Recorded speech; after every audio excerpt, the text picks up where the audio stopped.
Although it is not election season, that does not seem to be stopping Democrats from personally attacking their political opponents.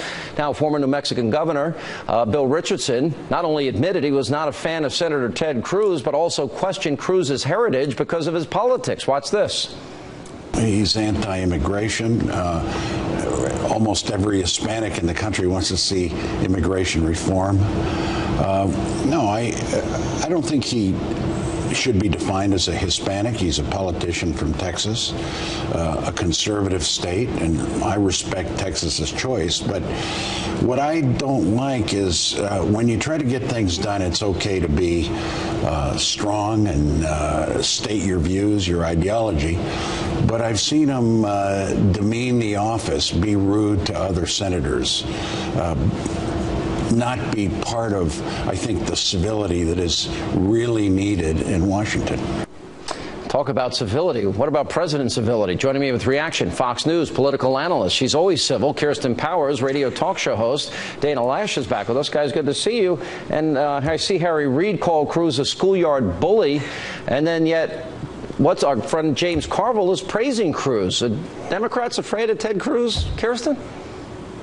I don't think they're afraid of him. I think I agree with James Carville. I think he is an impressive candidate, but I do think that he probably could stand to have maybe a little more sunny disposition if he has a national career in mind in terms of running for president, just because Americans usually like more upbeat, aspirational people.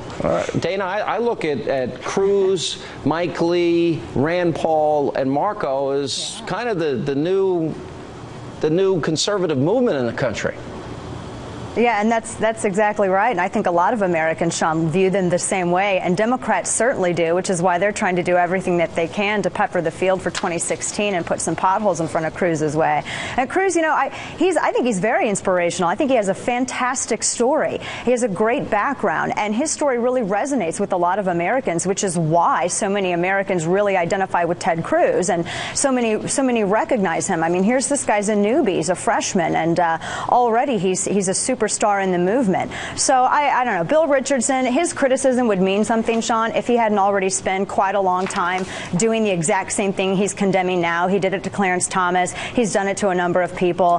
He plays with identity politics. His message is, yeah, you can't be Hispanic unless you're a Democrat Hispanic. All right, let me go. Terry McAuliffe, good friend of the Clintons, is running for governor in the Commonwealth of Virginia against Ken Cuccinelli, the attorney general there.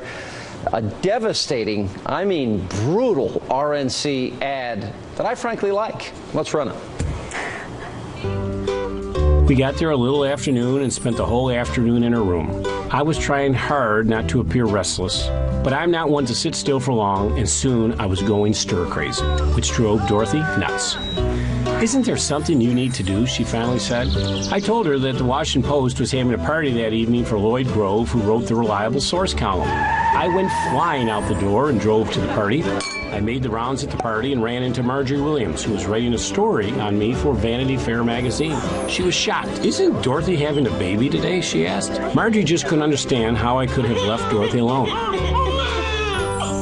Dorothy was starting to well up in the back seat. She was having trouble understanding how I could be taking my wife and newborn baby to a fundraiser on our way home from the hospital. We got to the dinner, and by then Dorothy was in tears. And I left her with Justin and went inside. I felt bad for Dorothy, but it was $1 million for the Democratic Party. Nobody ever said life with me was going to be easy. Nobody ever said life with me was going to be easy. Nobody ever said life with me was going to be easy. That was just awesome. I mean, that was one of the funniest ads I think I've ever seen, and it's devastating. He wrote it. You don't and look he like wrote it too, Sean. Yeah, and he wrote the ad. I mean, he's admitting all these things. I'm taking my wife's crying, my newborn baby's crying. I went to raise $1 million for the Democrats. Real family values, Kirsten.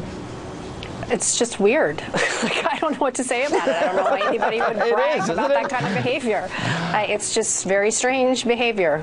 Yeah, your wife's having a baby, and she thinks you're getting a little stir crazy. Honey, go out and raise money for your fellow Democrats. You know, I don't need you in here anyway.